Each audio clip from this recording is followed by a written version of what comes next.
오늘은 복음 묵상 54번째 시간으로 하나님의 말씀과 성령님의 인도하심을 통해서 율법이 요구하는 이상의 삶을 살게 된다는 내용으로 함께 말씀을 나누겠습니다. 로마서 8장 4절의 말씀입니다. 육신을 따르지 않고 그 영을 따라 행하는 우리에게 율법의 요구가 이루어지게 하려 하심이니라. 먼저 우리가 함께 살펴볼 내용은 신앙의 갈등을 넘어서 우리가 진정한 그리스도인으로 살기를 원하는 마음이 있는가 하는 것입니다. 우리가 진정한 그리스도인으로 산다는 것은 어떤 의미일까요? 진정한 그리스도인으로 산다는 것은 예수님이 불러온 변화가 나의 삶에 나타나는 것으로 표현할 수 있습니다. 예를 들어서 이 세상은 하나님이 원하시는 의로운 길과 이 세상의 길이 항상 공존합니다. 그리고 우리는 그 사이에서 어느 길을 선택하고 결정할 것인가를 갈등합니다. 많은 사람들이 무엇이 옳은 선택이고 결정인가를 알면서도 하나님의 의의 길을 선택하지 못하는 이유는 내게 미칠 손해에 대한 걱정과 또한 거쳐야 하는 이 변화의 과정에 비해서 미래를 확신할 수 없다는 그 불확실성 때문입니다.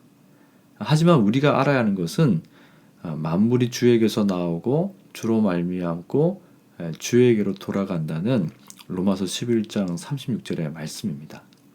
예수님이 우리에게 선물하신 삶은 생명과 평안입니다. 그리고 그 생명과 평안을 얻기 위해서는 하나님의 의의 길을 선택하는 변화가 우리에게 필요합니다. 그래서 우리가 신앙의 갈등을 넘어서 진정한 그리스도인이 되기 위해서는 우리에게 생명과 평안을 주셨고 또 하나님의 말씀을 따라서 살 수 있는 존재로 바꾸놓으신 그 삶을 따라서 사는 것이 우리에게 필요하다는 것을 알 수가 있습니다. 두 번째로 우리는 말씀과 성령으로 인도하심을 받는 삶을 사모해야 한다는 것입니다. 예수님이 주신 생명과 평안을 누리기 위한 변화를 선택하려면 첫째로 성경 말씀을 통해서 하나님의 음성에 귀를 기울여야 합니다.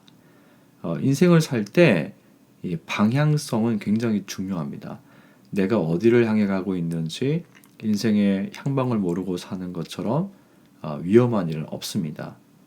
그때는 차라리 내가 나쁜 방향으로 가고 있다는 것을 아는 것이 내게 더 유익합니다. 인식을 할 수 있다면 변화를 추구할 수 있기 때문입니다. 하나님의 말씀은 우리의 인생의 방향을 제시합니다.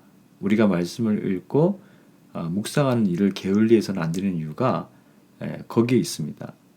두 번째로는 성령님이 하나님의 말씀대로 우리를 이끄실 때 순종하는 것입니다. 순종이 결코 쉬운 일은 아니지만 성령님의 인도하심에 순종할 때 우리의 삶이 올바른 방향으로 전환하고 생명과 평안을 누릴 수 있습니다. 이러한 과정을 통해서 우리가 전에는 율법의 요구를 도저히 만족시킬 수 없었지만 말씀과 성령 안에서 우리는 율법이 요구하는 그 이상의 놀랍고 신비한 삶을 살 수 있습니다. 갈등을 성령님의 부르심으로 여기고 순종함으로 생명과 평안을 누릴 수 있기를 진심으로 바랍니다.